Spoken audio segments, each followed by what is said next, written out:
Ay, may talong? Oo. So, tikman natin to. Ano ba tawag dito ate? Nakalimutan ko na. Sunog tatsu. Pasta, no? So, tikman natin ito. Sa kanya. Macaroni salad.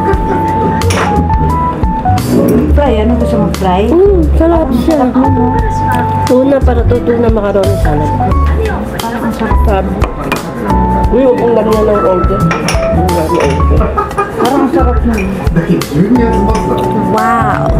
Alam mo yung ginawa, di ba may pinakain ako sa'yo yung kulay puti na kasi na pamili ko dito sa taas? Di ba sobrang tamis? Yung gawa ni Anika hindi matamis. Hindi mo ito sabi mo. Sinabi ko nga kagabi sa kanya, sabi ko, hindi ko ka na naman ingin. Mas gusto ko yung ginawa mo kasi hindi ka matamis. Sabi ko nga, nakita niya, kinain ko pa rin, tinanggal ko na yung ano, caramel. Masarap itong tuna, tuna ano niya, salad sa... Ano pa gusto mo? Yun lang. Maggulay tayo. Salad. Yun lang, di ba lang, ano yun? Salad. Salad, ano gusto mo?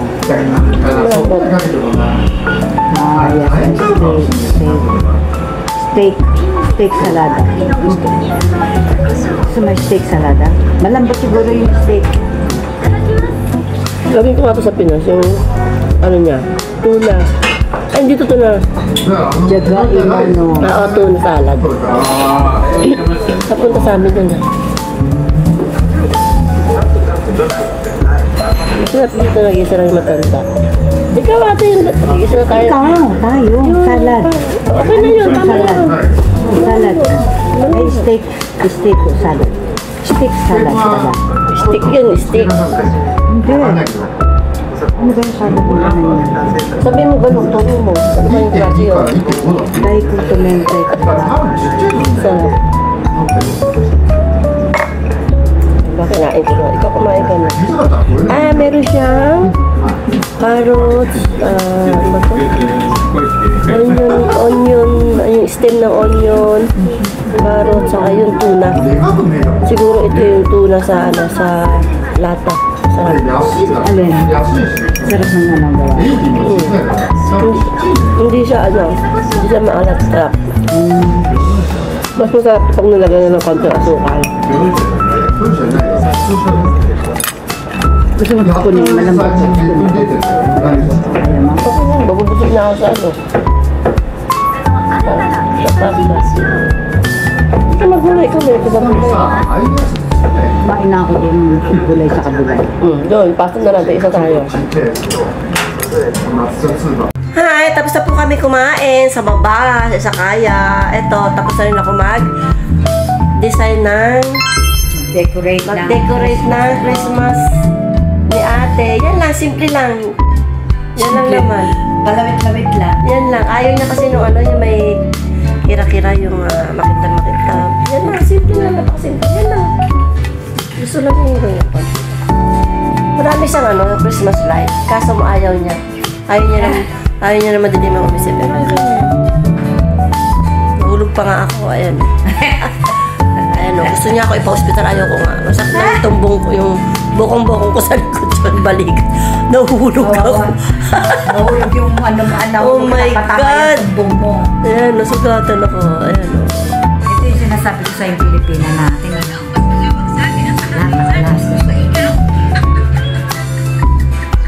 Yan ang mama, may-ari din ang museum. Hindi ko natapos. Si ate na lang magtutuloy. Wala na. Sakit na ng aking bukong-bukong sa likod tsaka yung balikat. Pero yung tsura Ganun talaga. Sexy Lagi nakaganyan yan. Ano siyang bakla? Siyempre, lang muna ako. Kape-kape. Kape ni ate. Ayan. At dadaan ulit ako sa Jollibee. Kukunin ko yung ulam. Sexy siya. Maliit lang to. Kaya mo, diba? Kaya laging matataas yung sila. Kaya hayaan mo pala pumayat ako. Papa-sexy dress din ako. Malakas ko kasi kumain. So,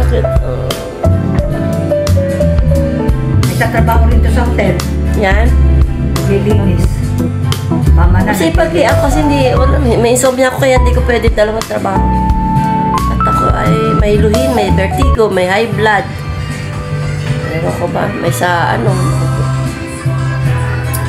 Napakahima po ngayon. Kaya po wala kaming pasok. Dalawa lang ang babae ko.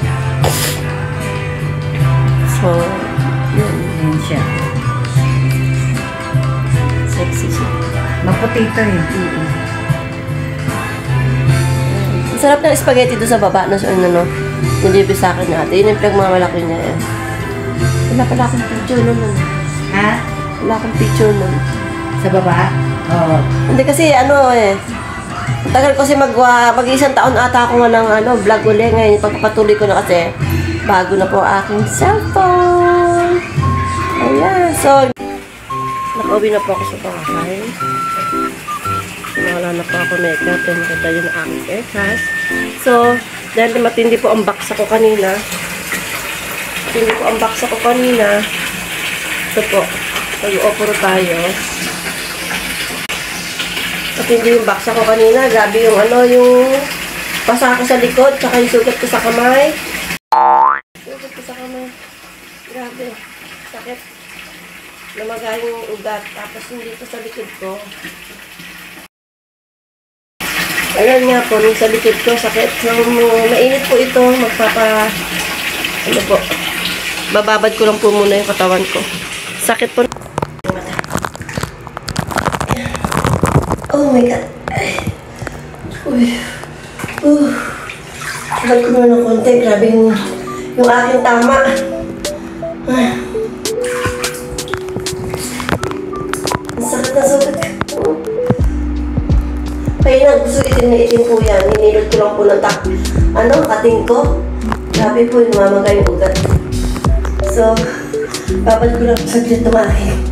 Mga 30 minutes siguro. Para yung pagbaks ko kanina eh. Oh my God. Ito po yung nilalagay ko sa aking offer room. Ayan, hindi ko masyadong nilagyan ng kulay. Isa lang nilagay ko. Kailangan pa initan ko po ang aking likod. Grabe po yung gasgas. Saka po yung aking dito, yung sa may puwet. Yung yung bukong-bukong dito. Grabe sakit. Grabe yung tama ko kanina. Tapos dinadaganan pa ako nung yung upuan sa counter. Mataas yun. Akala ko kasi yung inupuan ko po na bilog para makaakyat. Akala ko na doon sa gilid. Nasa likod, sa gilid. So, pagbaba ko, inaabot-abot ko, akala ko, malalim. Hindi, wala pala doon. Pag ganyan ko, siyempre, mataas yun, naakbaras ako, akala ko ando yung papatungan, dumire-diretso na ako. Kaya, ang hirap po. Naku, yan ang nangyari.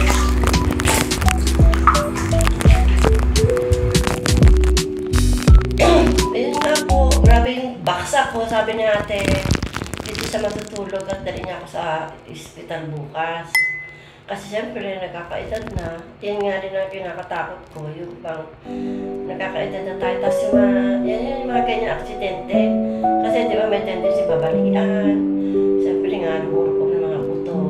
Amitin natin tumatanda na tayo. Wala magagawa doon. Kaya ako nag-ingat. Kaso siya talaga kanina accident talaga. Talagang kahit ako nagulat ako sa pangyayari.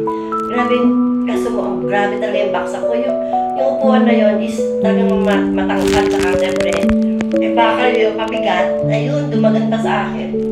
Isa pa ito, masakit to. Buti ng bukas, meron akong, tawag dito, helper. Meron taga-hugas. Bakit siya yan ang magaw?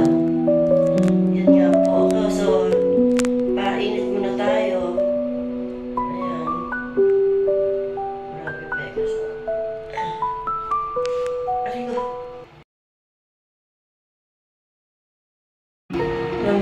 Papapahirap ko yung likod ko na. Maabot ko naman yan. Tsaka itong kamay ko ng kating ko.